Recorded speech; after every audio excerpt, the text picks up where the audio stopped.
mofinaina isan'andro atolotry ny mpitandrina rakotina valina maoly.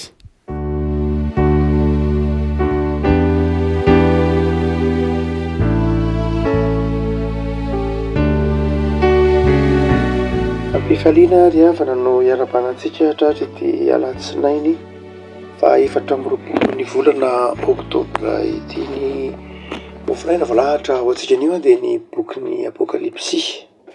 Apokalipsy toko fa 2 andiny fa 2 ka hatramin'ny 7. Apokalipsy toko fa 2 andiny fa 2 ka hatramin'ny 7 amin'ny anaran'i Jesosy. Ary tsy nahita tebolo teo aho fa ny tompo Andriamanitra dia ny tsoto sy ny zanak'ondry no teboliny. Ary ny tanàna tsy mba mila masoandro na ny volana mirapiratra aminy fa ny voninahitra Andriamanitra no nazava azy ary ny zanak'ondry ny fanazavana azy. Ary ny firenena maro no andeha amin'ny fahazavany ary ny mpanjaka ny tany dia nitondra ny voninahina ao anatiny ary ny vavahadiny tsy arindrina akory amin'ny andro fa tsy mba misy alinao. Ary ny voninahitra sy ny hazan'ny firenena maro dia entina ao anatiny ary tsy mba hiditra ao mihitsy izay tsy masina na izay manao vedaveta na izay mandainga fa izay voasoratra ao anatin'ny bokin'ny fiainana izay anjanak'ondry any. Ray masonao manamasinana ny fahamarinana ny teninao no fahamarinana. Amen. Ry havana, ny toko melony farany ny amin'ny mamarina bokin'ny apokalipsy no mofinaina ho antsika ary amin'izany toko farany zany no anehoan'ny soratra masina na anokafana na ampahafantarana amintsika ny ilay Jerosalema vaovao na lanitra na ilay tany izay hovatanina. Ary io lanitra na tany hovatanina io dia nampanantenain'ny tompo ho an'ny mino ary izay raha teo ny bokin'ny apokalipsy teny fampanantenana. Marina fa rehefa mamaky ny bokin'ny apokalipsy tsika mandrakariva dia indraindray ilay lafiny sarotra no ahitantsika satria misy fahitana sarotra takarona, sarotra zavaina no hita ao amin'ny bokin'ny apokalipsy ihany ka manjary mampahalaina ny kristianina ny mamaky azy. Fa rehefa tena jerena amin'ny antsipria ny teny dia ny bokin'ny apokalipsy dia nosoratana ho an'ny kristianina mba hanana ny fanantenana ao anatin'ny fanenjehana ary izany fanantenana zany dia ateraky ny fahatsapana, fahafantarana ny toerana izay hovatany dia ny fiainana mandrakizay. Jerosalema vaovao moa no anoarany dia toko fa 2 azy ity ilay toerana hovatanitsika raha miala ety isika na koa ilay toerana izay ampiandrasan'ny tompontsika amin'ny fiafarany izao tontolo izao. Ny 2 fa 2 ka hatramin'ny 5 fa 7 ary dia afaka manarangarana isika tahaka ny rena teo varavarana mitafitafy reny dia afaka manarangarana mahita ny apahany ny amin'ilay toerana hovatan'ny mpino. Ilay toerana izay ampahafantaran'ny tompo fa fanatanterahana ilay teny hoe mbotra fitoeranao nareo ka izay isy ahy ho Jesosy no isy anareo koa. Dia misy toetra vitsivitsy azy izay hiavahany zany lanitra izany na izany Jerosalema vaovao zany na izany fiainana mandrakizay zany amin'ny tany izay honenantsika. Ny 2 fa 2 dia hoy ny filazan'ny apokalipsy azy ary tsy nahita tembolo teo aho fa ny tompo any an-danitra dia nitsitosy ny zanak'ondry ny tembolony. Any amin'ny fanjakan'Andriamanitra dia tsy misy temboly intsony. Inona moa ny asan'ny temboly? Ny temboly dia famantarana hita maso ny fanatrehan'Andriamanitra.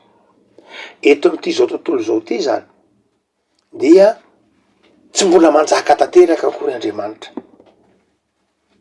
fa mbola miara-misy eto amin'ity zao tontolo izao ity ny fanjakan'ilay ratsy sy ny fanjakan'Andriamanitra. Io ilay hazavain'ny Saint Augustin amin'ilay boky malaza ny hoe les deux cités. Zany hoe miara-misy eto amin'ity tany ity ny fanjakan'Andriamanitra sy ny fanjakan'izao tontolo izao. Miara-misy eto ny tsara sy ny ratsy. Marina loatra fa tsy ny adiny tsara sy ny ratsy tsony eto amin'izao tontolo izao fa efa resy ny ratsy, efa ny tsara nentin'i Jesosy saingy mbola eto am'izao tontolo zao ihany ny faharatsiany anaty resy azy izy, mbola misy fahalovana eto, mbola misy faharatsiany eto. No zany dia ilaina ny tempoly. Ny tempoly zany de famantarana ny fanatrehan'Andriamanitra eto am'ty zao tontolo zao ty. Ny tempoly de maneho amin'ny fomba hita maso ny fahamasinan'Andriamanitra eto am'ty zao tontolo zao ty. Maneho fa mbola tsy tanteraka ny lay hoe fanjakana feno an'Andriamanitra tanteraka ny fanjakana, ny fahefana, fa mbola misy ratsy manjaka hitatsika isan'andro zany. Fa hoy ny bokin'ny Apokalipsy manao hoe any amin'ny fanjakan'Andriamanitra de tsisy tempoly tsony,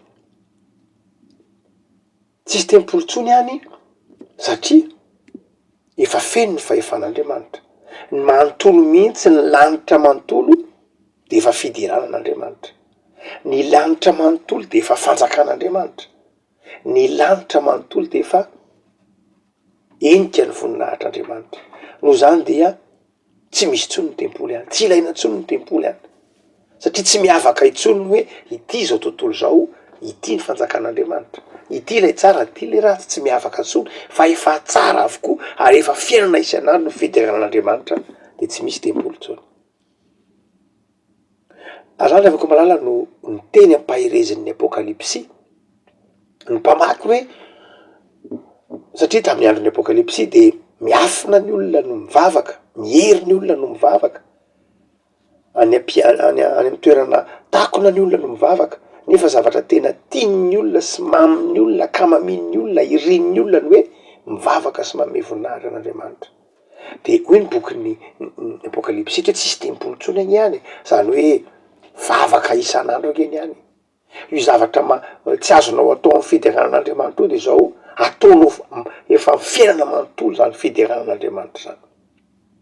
Rehefa nosokafana tamin'ny Jaona ny lanitra ka tantarainy amintsika eto ny zavatra hitany, de mampangetaita antsika zany hoe toerana fonenan'Andriamanitra, toerana tsisy faharatsiana intsony, toerana tsisy ranomaso, tsisy fangirifirina, tsisy sento, toerana zay ahitana ny voninahitr'Andriamanitra.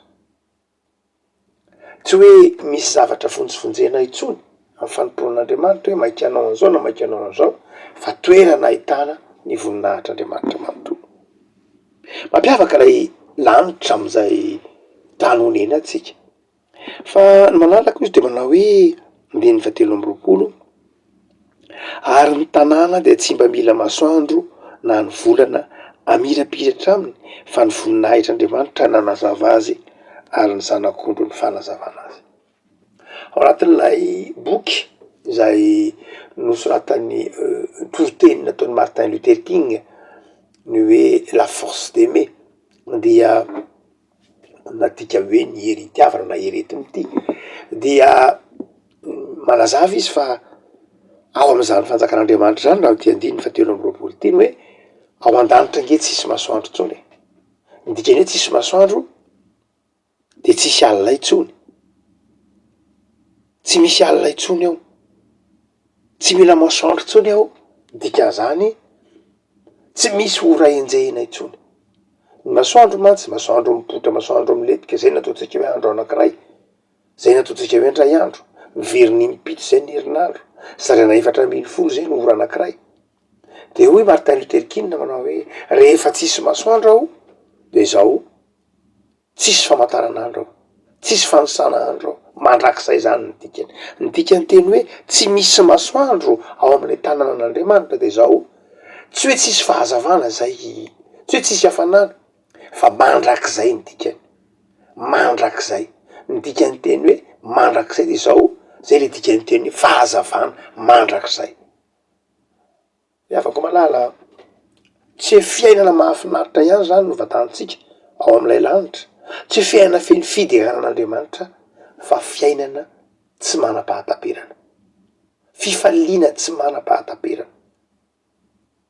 Eto amin'ity zao tontolo zao de miezaka mafy ny olona mitady fifaliana ao anatin'ny fotoana ray andro, roa andro, minitra vitsy, ora vitsy, mety mahita fifaliana fomba maro samihafa sika, fa tsy maharitra zany raha tsy tena fifaliana koa aza. Fa izao ny bokin'ny Apokalipsy eto, ny lanitra hovatantsika, ny toerana zay hovatantsika de zao toerana mandrakizay ny fifaliana, mandrakizay ny fiadanana, mandrakizay firesahana amin'Andriamanitra. Zany na ny meherim-panahy ireo fiangonana voalohany, na de teo aza ny fanenjehana lalovany, na de teo aza ny zavatsarotra lalovany, de nanana fanantenana izy hoe ny toerana ovatananay de fifaliana mandrakizay. Ka na mangiry firy aza ny nofo ety, na mandalo fiafiana aza ny fiainana ety, de zao ny mandrakizay de zao ovatanana mandrakariva ao amin'Andriamanitra. Fa ny andininy fa 4:20 de ho ihany ny bokin'ny Apokalipsy. Ary ny firenena maro no andeha amin'ny fahazavany, ary ny mpanjaka ny tany de hitondra ny voninahiny ao anatiny. Zany hoe ny voninahitra rehetra izay ety ambonin'ny tany dia ho tonga ao amin'ny fanjakan'Andriamanitra. Zany hoe ny voninahitra zay matimatesan'ny olona io de ho hitany ao amin'ny fanjakan'Andriamanitra. Io voninahitra zay irian'ny olona ety amin'ity tany ty de zao lehibe lavitra noho zany ny voninahitr'Andriamanitra, ary iondrika amin'ny voninahitr'Andriamanitra zay mety voninahitra olombelona rehetra ety ambonin'ny tany. Voninahitry ny mpanjaka, voninahitry ny manampahaizana, voninahitry ny manatalenta, ny voninahitry ny artista, ny isan-karazany zany rehetra zay mety omen'Andriamanitra ny olombelona ety ambonin'ny tany, satria manome talenta Andriamanitra, manome fanomezam-pahasoavana Andriamanitra. De izao izany voninahitra rehetra zany de iondrika eo anatrehan'ny voninahitr'Andriamanitra ao amin'ny fanjakan'Andriamanitra. Satria tsika miteny manao hoe rehefa avy mamorokira ohatra ny artista de miteny manao hoe ho an'Andriamanitra irery ny voninahitry. De zany voninahitra tenenitsika zany dia ho hita ao amin'ny fanjakan'Andriamanitra. Ary tsy vitan'izany ihany fa ny voninahitry ny mpanjaka. Ny mpanjaka de hoy Paoly mamaky ny Romana 12:20 tsika fa ny fahefan'ny mpanjaka de fahefana avy amin'Andriamanitra. Ny fahefan'ny mpitondra de fahefana avy amin'Andriamanitra. Ary izay mpitondra endry de mpitondra manome voninahitra an'Andriamanitra, ary ny voninahitry ny mpitondra noho ny fahatsapany fa ny fahefany de avy amin'Andriamanitra reny de ho tonga ao amin'ny fanjakan'Andriamanitra. Raha mitenitsika za manao hoe ho an'Andriamanitra irery ny voninahitra, raha ohatra ka miasotsika ka manao hoe ho an'Andriamanitra irery ny voninahitra am'izay zavatra ataotsika ka hanomezantsika voninahitra an'Andriamanitra, de zao hoy ny bokin'ny Apokalipsy manao hoe izao ny firenena rehetra, ny mpanjakany tany de mitondra ny voninahiny ao anatiny, satria efa mbony itsika zao manao hoe omena ianao Andriamanitra ny voninahitra, de io reny voninahitra omenitsika an'Andriamanitra reny efa tonga ao amin'ny fanjakan'Andriamanitra. Ny andininy fa 5:20 ary ny vavahadiny tsy harindrina akory amin'ny andro, tsy mihidy ny vavahadin'ny fanjakan'Andriamanitra. Zany hoe milaza lay hoe ny lanitra de tsy mihidy akory, be voninahitra ahitana ny voninahitr'Andriamanitra, ahitana ny fahatsarana rehetra, saingy ny vavahadin'Andriamanitra tsy mihidy, misokatra ny vavahadin'Andriamanitra. Aza ny sary zany no aseho no hitan'izao na ka asehony amitsika manao hoe io fanjakan'Andriamanitra io nge tsy fanjakana mirindriny tahaka an'izay mety ho hita amin'ny fanjakan'izao tontolo zao, hoe misy lapam-panjakana na lapan'ny mpanjaka zay mirindrina, mihidy, tsy misokatra ho an'ny olona rehetra. Fa ny vavahadin'ny fanjakan'Andriamanitra de mivo. Mampatsiaro lay hiran'ny fiangonana katolika avantsika manao hoe mivo ny varavaran'ny lanitra, mivo ny varavaran'ny lanitra hidirana zay rehetra mpanome voninahitra an'Andriamanitra. Zany zavatra ny akoraro no tauman'ny Apokalipsy mpino tamin'ny fiangonana voalohany atsiary fa manana anjara am'izany fanjakan'Andriamanitra zany izy, manana anjara am'izany toerana zay namohan'ny tompo ho azy zany ny mpino, misokatra ny varavaran'ny lanitra, misokatra ny vavahadin'ny lanitra, misokatra ho an'iza moa io, misokatra ho an'ny mpino, misokatra ho an'ny fiangonana, misokatra ho an'ny zanak'Andriamanitra, misokatra ho anao. Afaka malala enganery efa ao anatin'ny ady sarotra ianao, ao anatin'ny fangiry firiny, ao anatin'ny tebiteby, ao anatin'ny lafiny zavatra maro samihafa de enganenao ahita fa ivaravaran'ny lanitra io de misokatra ao anao. Ny varavaran'ny lanitra zay midika ny famindrampon'Andriamanitra de varavaran'ny lanitra tsy mihidy. I soa io zany ao amin'ny fanjakan'Andriamanitra de soa misokatra ho anao, fitahina misokatra ho anao ny fanjakan'Andriamanitra, ny varavarany vavahadin'ny lanitra tsy mihidy akory zany amin'ny sokatra. Nandiny fa enina amby roapolo ary ny voninahitra sy ny hajan'ny firenena maro dia hoentina ao anatiny. Manamafy ilay andiny efatra amby roapolo, hoentina ao anatiny. Iza moa no mitondra azy? Isika no mitondra azy. Isika no mitondra zany ady zany, zany haja sy voninahitra zany atolotsika n'Andriamanitra de tonga atsika ao amin'ny fanjakan'Andriamanitra. De hitatsika eo ny haja mamboninahitra nomentsika n'Andriamanitra tamin'ny fotoan'andro zay nahavelomantsika, zay nivahinitsika, de ho hitatsika eo ny voninahitr'Andriamanitra zay noentitsika sy nomentsika azy. Miavaka malala isany ataotsika hoe maha-kristianina ny kristianina, mampiavaka ny kristianina amin'ny zavatra zay rehetra ataony ny fanomezana voninahitra n'Andriamanitra, ny fanajana n'Andriamanitra. Izy reny tsy very, izy reny tsy hoe teny foana na teny mandalo. Tsika raha manoratra hoe ho an'Andriamanitra irery ny voninahitra. Tsika raha miteny manao hoe atolotra ianao ny voninahitra. Tsika raha miteny hoe de ho anao ny dera sy ny lazary ny voninahitra.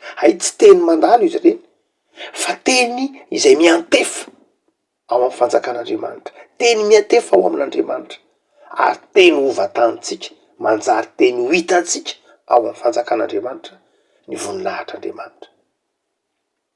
Zay ary avako malala manome voninahitra n'Andriamanitra.